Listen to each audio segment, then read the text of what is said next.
Assalamualaikum warahmatullahi wabarakatuh. Perkenalkan, nama saya Diva Aulia Afifa, NIM F312.1325.054, merupakan mahasiswa Pascasarjana Universitas Semarang Angkatan 13, yang kali ini ditugaskan untuk membuat video pembelajaran tentang materi gaya kepemimpinan untuk mahasiswa manajemen.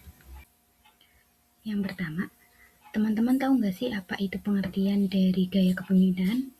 Gaya pemimpinan adalah perilaku karakteristik seorang memimpin untuk mengarahkan, memotivasi, membimbing, dan mengelola anggota kelompok di suatu organisasi atau perusahaan demi mencapai tujuan bersama.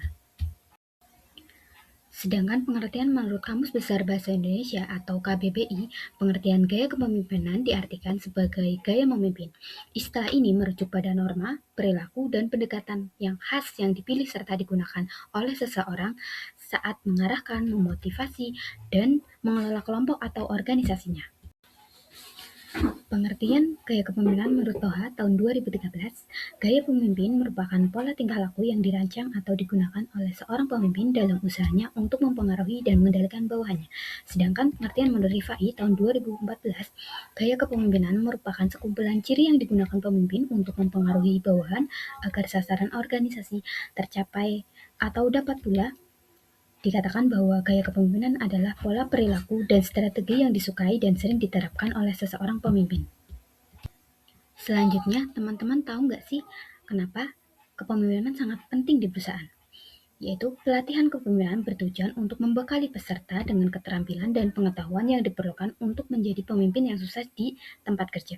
Melalui pelatihan ini kami bertujuan untuk meningkatkan kemampuan dan mengelola tim, mengambil keputusan yang bijaksana, memotivasi karyawan, dan menciptakan komunikasi yang transparan dan terbuka. Tujuan dari pelatihan ini adalah yaitu untuk mengajarkan para pemimpin bagaimana membangun kepercayaan diri, yaitu bisa melalui membangun budaya positif kerja dan mengembangkan potensi karyawan. Tujuan kepemimpinan yang pertama yaitu menginspirasi dan mengarahkan. Salah satu tujuan penting kepemimpinan yaitu menginspirasi anggota tim dan mengarahkan mereka menuju pencapaian tujuan yang telah ditetapkan. Pemimpin harus mampu memberikan arahan dan motivasi yang diperlukan. Yang kedua, menghadapi perubahan dalam lingkungan bisnis yang dinamis, yaitu pemimpin harus mampu mengelola perubahan. Ini termasuk merencanakan dan mengimplementasikan perubahan yang diperlukan untuk menjawab tantangan dan peluang baru. Yang ketiga, pengembangan tim, yaitu kepemimpinan juga berperan dalam mengembangkan potensi anggota tim. Pemimpin harus memberikan pelatihan, dukungan, dan kesempatan bagi anggota tim untuk tumbuh dan berkembang. Kemudian yang keempat, meningkatkan produktivitas. Seorang pemimpin yang efektif akan berusaha menciptakan lingkungan kerja yang produktif. Ini termasuk mengidentifikasi dan mengatasi hambatan-hambatan yang menghambat kinerja tim. Selanjutnya, teman-teman tahu nggak sih apa itu fungsi kepemimpinan? Yang pertama, yaitu mengomunikasikan visi. Salah satu peran utama seorang pemimpin adalah mengomunikasikan visi dan tujuan organisasi kepada seluruh tim. Ini membantu menginspirasi dan memotivasi anggota tim untuk bekerja menuju visi bersama. Kemudian yang kedua yaitu mengambil keputusan. Pemimpin yang baik seringkali harus dapat membuat keputusan yang penting untuk organisasi. Ini mencakup mengidentifikasi masalah, kemudian mengumpulkan informasi yang tepat yang diperlukan, dan memilih tindakan yang tepat. Ketiga, pengorganisasian. Fungsi penting utama lainnya adalah mengatur sumber daya, tugas, dan tanggung jawab dalam organisasi. Pemimpin harus merencanakan, mengkoordinasi, dan mengawasi aktivitas tim agar mencapai tujuan dengan efisien. Yang keempat, mengukur kinerja. Pemimpin harus mampu mengukur kinerja individu dan tim serta memberikan umpan balik yang bermanfaat. Ini membantu dalam mengidentifikasi kekuatan dan kelemahan serta memberikan arahan untuk perbaikan. Yang kelima, yaitu mengelola konflik, yaitu pemimpin seringkali harus mengatasi konflik di antara anggota tim. Tujuan dalam hal ini adalah untuk menjaga keharmonisan dan memastikan bahwa konflik tidak mengganggu produktivitas. Karakteristik pemimpin yang efektif. Teman-teman tahu nggak sih seperti apa karakter pemimpin yang efektif? Mari saya jelaskan. Pemimpin yang efektif mempunyai kemampuan komunikasi yang jelas, tegas, empati, dan integritas yang tinggi. Untuk menjadi pemimpin yang efektif, seseorang harus mampu mendengarkan, memahami kebutuhan timnya, mengambil pilihan yang tepat, dan memberikan arahan yang mudah dipahami untuk semua orang. Mereka harus mempunyai kemampuan memotivasi dan menginspirasi orang lain untuk mencapai tujuan bersama dengan tetap menjaga sikap terbuka dan transparan dalam setiap situasi. Apa saja gaya kepemimpinan? Yang pertama, gaya kepemimpinan otoriter. Gaya ini memimpin mengambil keputusan secara tunggal dan memerintah dengan tegas. Mereka memberikan sedikit ruang untuk berpartisipasi anggota tim dalam mengambil keputusan. Gaya ini efektif dalam situasi darurat atau ketika keputusan cepat diperlukan, tetapi dapat menghambat kreativitas dan motivasi jangka panjang. Yang kedua, gaya kepemimpinan demokratis.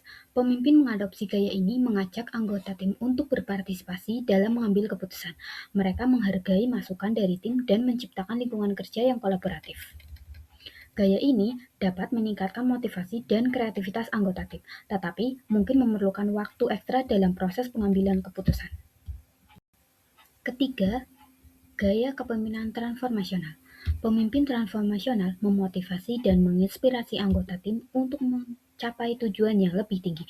Mereka menciptakan visi yang kuat, mendorong inovasi, dan mendorong pengembangan pribadi anggota tim. Pemimpin ini seringkali menjadi model peran yang positif bagi anggota tim mereka. Yang keempat, gaya kepemimpinan birokratis. Pemimpin memastikan semua pekerjaan berjalan sesuai dengan prosedur, aturan, dan hierarki organisasi. Efektif untuk pekerjaan yang membutuhkan kepatuhan tinggi dan keselamatan kerja. Kemudian yang kelima, gaya kepemimpinan delegatif, yaitu pemimpin memberikan kebebasan penuh kepada anggota tim untuk menyelesaikan tugas dan pengambilan keputusan sesuai cara mereka. Ini efektif jika tim sudah sangat mandiri dan ahli, tetapi beresiko kehilangan arah jika tim kurang berpengalaman. Menurut Joseph, dalam Indah Dwi Rahayu tahun 2017, ada beberapa faktor yang mempengaruhi gaya kepemimpinan, antara lain yaitu: 1. Kepribadian. Hal ini mencakup penilaian latar belakang dan pengalaman yang dimilikinya. Yang kedua, harapan dan perilaku atasan kepada para bawahan atau karyawannya. Yang ketiga, karakteristik, yaitu harapan dan perilaku bawahan yang mempengaruhi pimpinan terhadap bentuk gaya kepemimpinan yang dipakai. Keempat, kebutuhan tugas, yaitu setiap tugas bawahan juga akan mempengaruhi gaya kepemimpinan seorang pemimpin. Yang kelima, klaim dan kebijakan organisasi akan dapat mempengaruhi harapan dan perilaku bawahan. Kemudian menurut Luhnas tahun 2009 mengemukakan bahwa ada 4 faktor yang mempengaruhi gaya kepemimpinan, yaitu yang pertama, karisma, yang kedua, inspirasi, yang ketiga, inteligensi, dan yang keempat, memperhatikan staf secara individu. Selanjutnya, strategi kepemimpinan untuk pertumbuhan perusahaan. Strategi pertumbuhan perusahaan sangat tergantung pada kemampuan pemimpin untuk mendorong visi dan yang jelas dan memotivasi tim untuk bekerja menuju tujuan bersama. Agar sukses, para pemimpin harus mampu mengidentifikasi peluang pasar, kemudian mencari ide-ide inovatif dan membuat keputusan yang mendorong pertumbuhan jangka panjang, termasuk membangun budaya perusahaan. Selain itu, para pemimpin harus meningkatkan kapasitas tim untuk beradaptasi dengan tantangan saat ini, yaitu meningkatkan keterampilan karyawan dan menumbuhkan lingkungan kolaboratif yang produktif, serta mendorong inovasi dan kinerja tinggi dalam perusahaan agar dapat dicapai oleh pemimpin dengan menawarkan peluang pengembangan kepada karyawan dan memberikan umpan balik yang konstruktif. Studi kasus kepemimpinan yang berhasil. Dalam perusahaan yang berhasil mengalami transformasi besar, terdapat studi kasus kepemimpinan yang sukses dapat ditemukan karena pemimpin visioner dan adaptif. Para pemimpin perusahaan ini mampu mengidentifikasi potensi pasar yang belum dimanfaatkan dan memimpin tim untuk mengembangkan produk baru yang sangat diinginkan konsumen. Budaya inovasi yang kuat diciptakan oleh pemimpin melalui pendekatan kolaboratif yang memungkinkan setiap anggota tim berinovasi dan berkontribusi dengan ide-ide segar. Selanjutnya, terdapat beberapa kuis yang dapat teman-teman jawab dalam materi pembelajaran kali ini. Demikian materi yang dapat saya paparkan mengenai materi gaya kepemimpinan. Terima kasih.